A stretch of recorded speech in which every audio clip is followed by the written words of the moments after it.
folks? This is Craig here, and I am back with movie number 9 for the month of October. And today's movie is from 2000. It's a movie called Lover's Lane.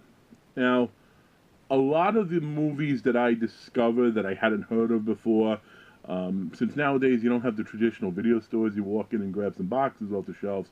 I was looking through Amazon Prime or Shudder. Some cases looking through YouTube. I've actually caught a lot of interesting horror films through YouTube. I saw that the Storage Space one, where they well, if I can't remember the title of it, I guess me saying that Storage Space one probably doesn't help you much.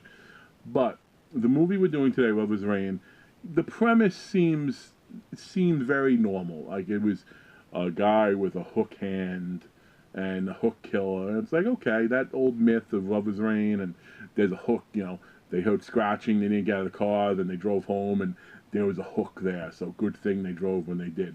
It's an urban legend, and it was used in urban legend too, but, and the hook killer was used in I Know What You Did Last Summer movies, but it didn't sound bad. And I will say, one of the things, I saw Anna Faris was in it, and I'm like, okay, so a semi-known actress at the time. Also, Sarah Lancaster was in it, which, if you don't know who she is, I guess I'm showing my age a little bit in this regard. I do remember her because she was in Saved by the Bell, the new class. She was also in MTV's Undress series when that was very risque. Boy, how times have changed. But they're two of the more noteworthy individuals in the flick. The movie, the first, I don't know, I guess the first 90% of the movie, traditional horror flick, it is what it is. Escaped mental patient, he was arrested, now he broke out, is on the loose, and you see bodies going. But it's that other 10% that makes me take this movie from a thumbs down or middle to definitely a thumbs up.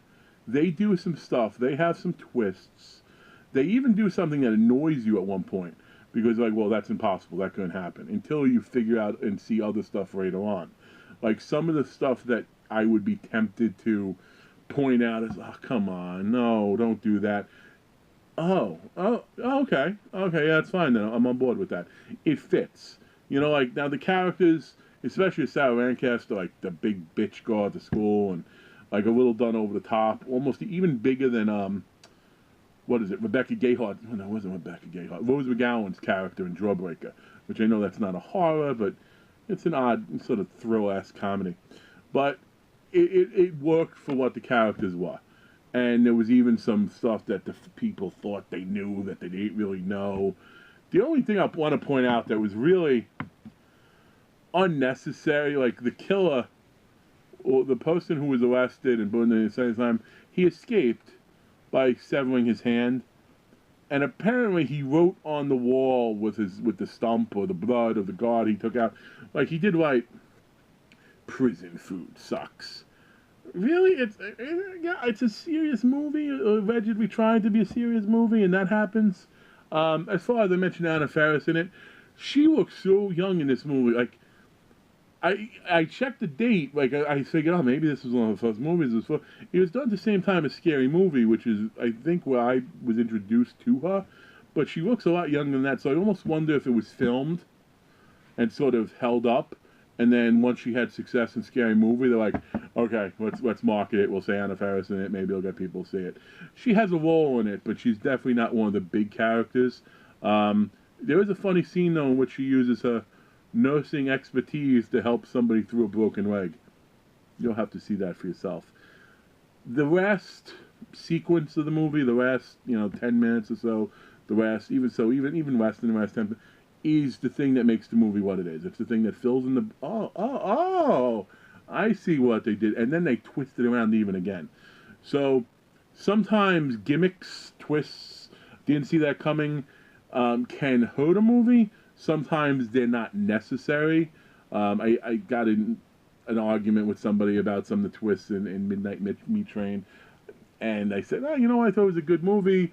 When they did what they did at the end, though, I didn't feel like you needed it. I didn't think you needed that reason for this is why this takes place. But some like that. Same with this. I think the twists, personally, they make the movie worth watching. If it didn't have those twists in it, Again, I wouldn't say it was bad, but I would say, yeah, if it's on TV, watch it. You know, don't go out of your way. But you know, look on Amazon. It is on Amazon Prime.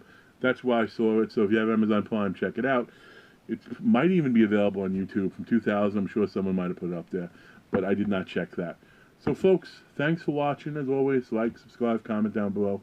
Did you see the movie? Do you agree with what I mean by the twist? I'll talk spoilers in the comments. I don't want to put it out here, though, because I don't want to turn somebody off from the movie if they decide they want to see it. But, as always, thanks for checking out my videos, and you have a good one.